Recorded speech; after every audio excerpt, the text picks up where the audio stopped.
Hello my dear friends, welcome to my channel Anokhi Mohabbat. आप देख रहे कुछ मोहब्बत ऐसी भी।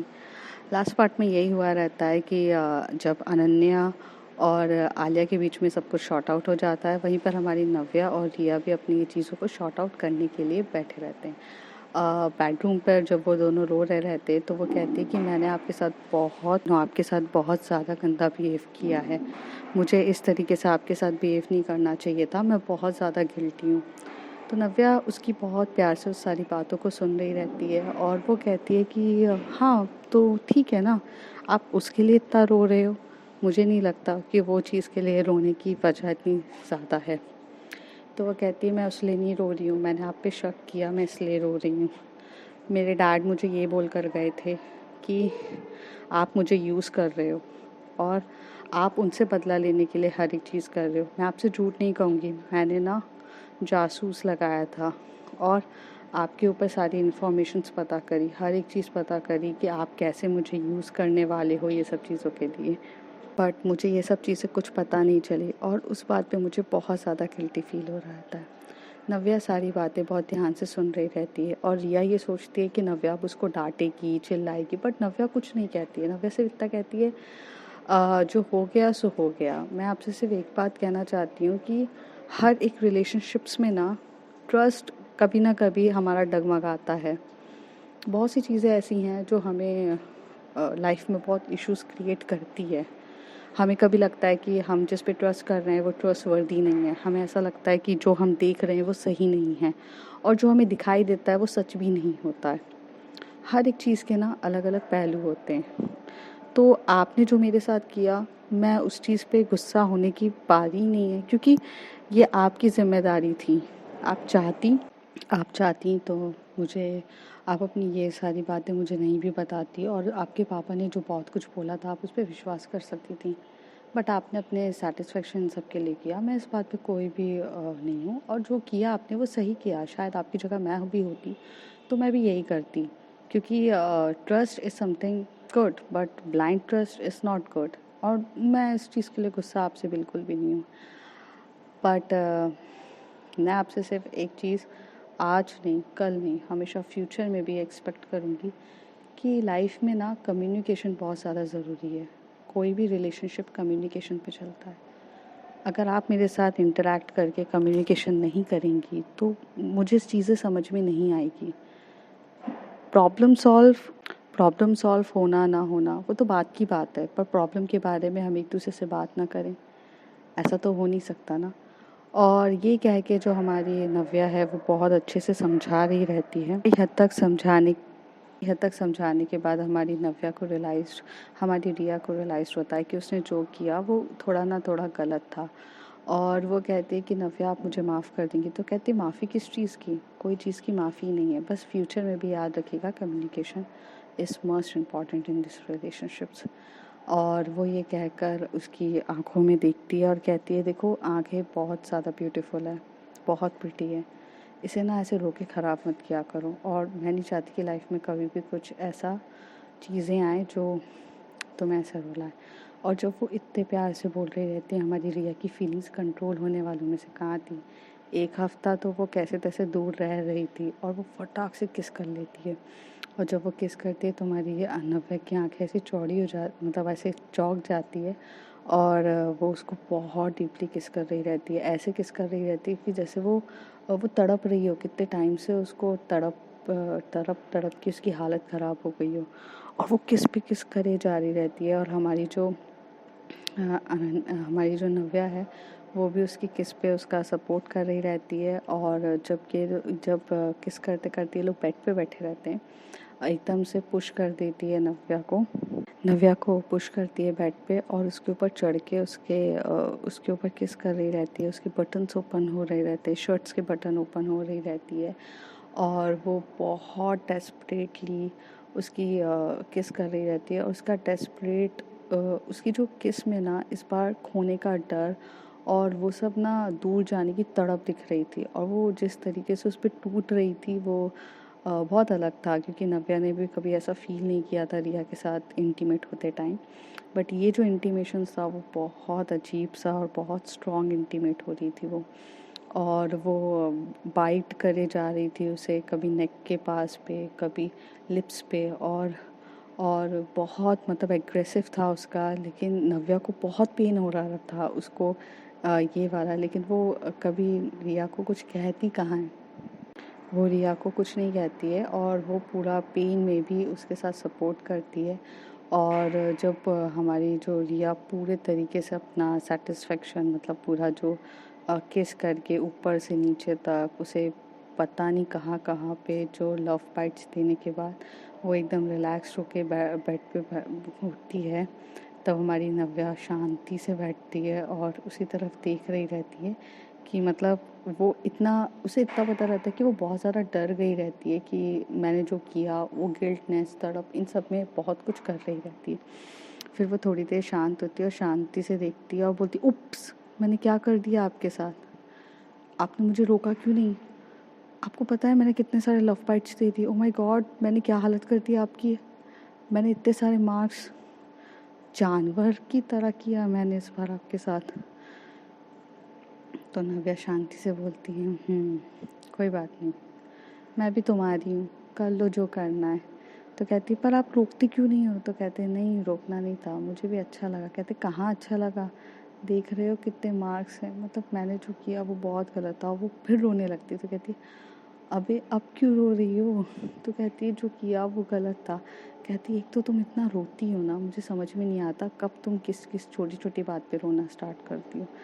और जब वो रोने लगती है और कहती है कि नहीं मैं बहुत बुरी हूँ, मैंने ना आपके साथ पहले ऐसे बिहेव किया फिर ये किया, और रोने लगती है, तब हमारी जो नव्या है वो रिया को अपने करीब खींचती है, उसे बहुत सॉफ्टली किस कर रही रहती है और बहुत प्यार से किस करती है उसकी नेक पे, कभी ये सब। और यहाँ पर इसका कोई एग्रेसिव, नव्या कभी एग्रेसिव नहीं होती है, वो बहुत शांति से कूल और काम तरीके से उसके साथ इंटीमेट हो रही रहती है।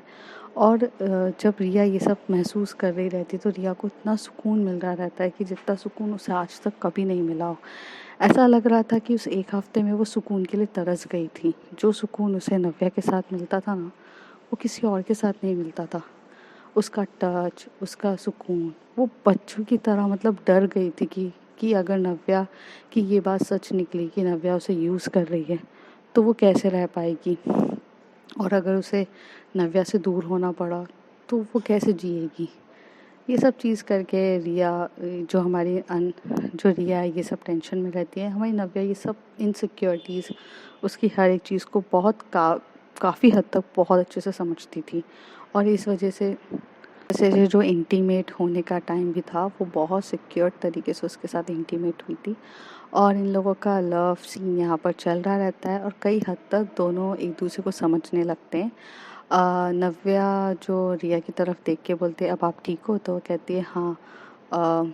फिर नव्या सोचती है कि आज नहीं तो कल जब छोटी सी बात पे ये बात पर ये इतनी ज़्यादा डिस्टर्ब हो गई और इसका ऐसा बिहेव हुआ, कल जाके इसे पता चलेगा तो ट्रुथ अगर इसे किसी और के थ्रू अगर पता चलेगा तो बहुत ज़्यादा ये डिस्टर्ब हो जाएगी। तो नव्या कहती है कि रिया बहुत शांति से और काम तरीके से सुनना, तुम्हारे डैड और मेरे बीच में हालात कुछ सही नहीं है, इसलिए नहीं है कि मैं तो उनकी बेटी को यहाँ पर लेकर आ गई हूँ।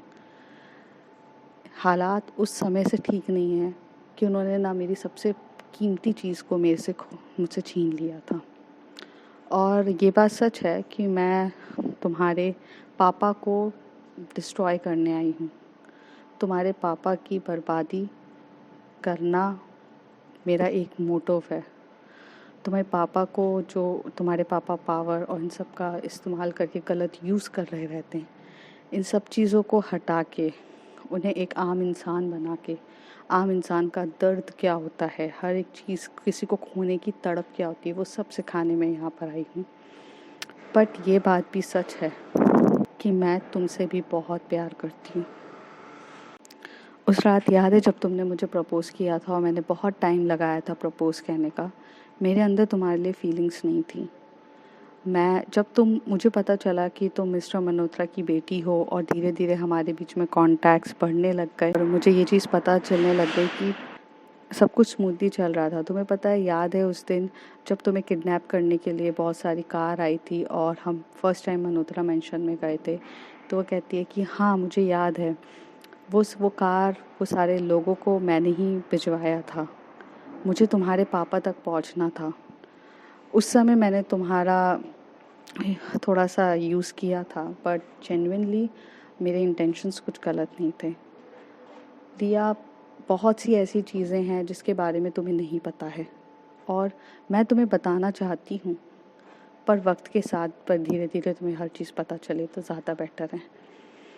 बट मैं तुमसे उस समय भी बहुत प्यार करती थी और जिस वक्त ना तुमने बिना सोचे समझे ना वो राका का बड़ा भाई के चक्कर में तुमने अपने ऊपर पिस्तौल दान ली थी, उस दिन ना मैं अपना दिल हार बैठी तुम्हारे ऊपर।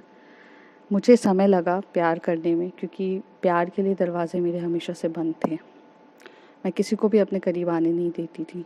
बट तुम एक ऐसी लड़की हो जो धीरे धीरे मेरे अंदर आके मेरे फीलिंग्स को फिर से जगा दिया। कब तुम मेरे करीब हो गई मुझे पता नहीं चला। मैंने शुरुआत जिस तरीके से करी थी वो शायद गलत थी और मैं उसके लिए आपसे माफ़ी भी मांगती हूँ, बट मेरा इंटेंशंस गलत नहीं था। और मैं आज भी आपको कह रही हूँ कि मैं आपसे और आपकी मम्मी से बहुत प्यार करती हूँ और आपको हमेशा से रखूँगी और सेफ रखूँगी। लेकिन आपके पापा ने ना बहुत लोगों की ज़िंदगी ख़राब करी है। उन्हें उनके कर्मों की सज़ा मिलनी चाहिए। जस्टिस हमारे इंडिया में ना जस्टिस सिर्फ नाम के लिए है, या कुछ करता नहीं है। वो करने के लिए हमें खुद उस मैदान में उठ के करना पड़ता है और मैं उसी के लिए आई हूँ। नव्या ये सब बोले जा रही रहती है और हमारी जो रिया है बहुत ध्यान से सुन रही रहती है। सुनते सुनते कहती है कि मैं जानती हूँ मेरे पापा अच्छे इंसान नहीं हैं, बचपन से मैंने उन्हें देखा है। मैं अपने पापा से इसलिए दूर हो गई थी क्योंकि उन्होंने ना अपने मतलब के लिए ना बहुत सारे लोगों की जान ली थी। एक बार मैंने बचपन में ये सब चीज़ें देखी थी। नव्या, मैं बहुत डर चुकी हूँ। मैं ये खून खराबा ये सब नहीं पसंद करती। बस मैं इतना जानती हूँ कि मेरे पापा अच्छे इंसान हो या ना हो, बट मैं जिनके सबसे ज़्यादा करीब हूँ उन्हें कुछ नहीं होना चाहिए। मैं आपसे बहुत प्यार करती हूँ। आप मुझसे वादा करो, आपको जो करना है मेरे पापा के साथ करोगे, बट मेरी मॉम, मुझे और आपको कुछ नहीं होना चाहिए।